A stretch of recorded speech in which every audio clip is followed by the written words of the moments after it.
নমস্কার বন্ধুরা, welcome to my channel Piyali's magic foods. আরও একটি নতুন রেসিপিতে আপনাদের সকলকে স্বাগত জানাই।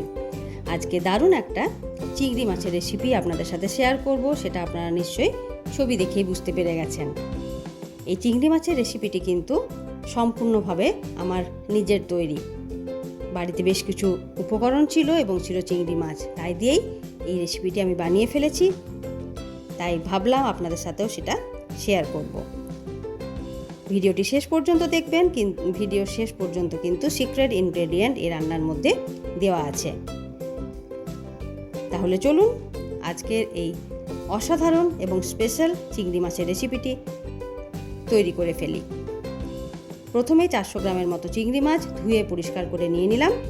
এর মধ্যে দিয়ে দিচ্ছি পরিমাণ মতো লবণ, হলুদের গুঁড়ো এবং 1 চা চামচ টক দই। সব একসাথে ভালো করে মেখে নিয়ে ম্যারিনেশনের জন্য রেখে দিলাম। এদিকে একটি গ্রাইন্ডিং জারের মধ্যে আদা, রসুন, কাঁচা লঙ্কা, গোটা জিরের পেস্ট বানিয়ে রেখে দিলাম।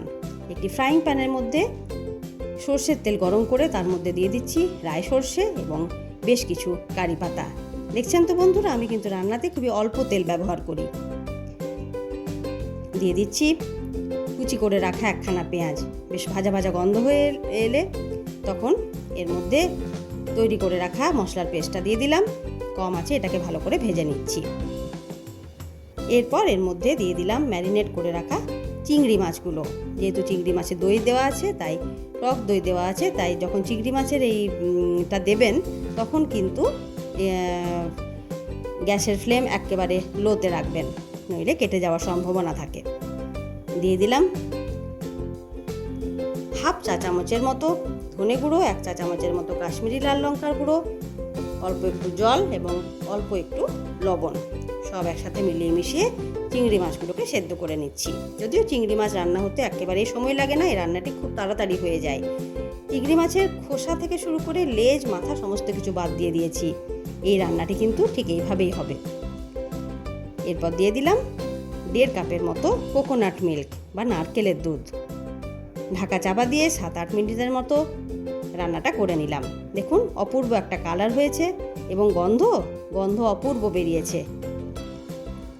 নারকেলের দুধ, কারি পাতা সব কিছু, আর তার সাথে তো চিংড়ি মাছ আছেই। চিংড়ি মাছ যাতেই দেওয়া হয় তার টেস্টই কিন্তু একেবারে অন্যরকম হয়ে যায়।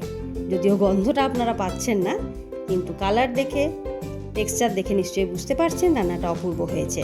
উপর থেকে একটু ধনেপাতা কুচি ছড়িয়ে দিলাম। তাহলে আজকে রান্নাটা কেমন লাগলো বন্ধুরা, আপনারা অবশ্যই বাড়িতে তৈরি করুন এবং কেমন লাগলো আমাকে একটি ছোট্ট কমেন্ট করে জানাবেন। লাইক এবং শেয়ার করতে ভুলবেন না বন্ধুরা। আমার নতুন বন্ধুদের কাছে অনুরোধ, যারা এখনও আমার চ্যানেল সাবস্ক্রাইব করেননি তারা অবশ্যই চ্যানেলটি সাবস্ক্রাইব করে দেবেন। পাশে থাকা বেল আইকন প্রেস করতে ভুলবেন না, তাহলে নোটিফিকেশান আমার নতুন ভিডিওর খুব তাড়াতাড়ি আপনাদের কাছে পৌঁছে যাবে। তাহলে আজকে এই পর্যন্তই বন্ধুরা, আবার চলে আসব নতুন ভিডিও নিয়ে। ততক্ষণ পর্যন্ত ধন্যবাদ।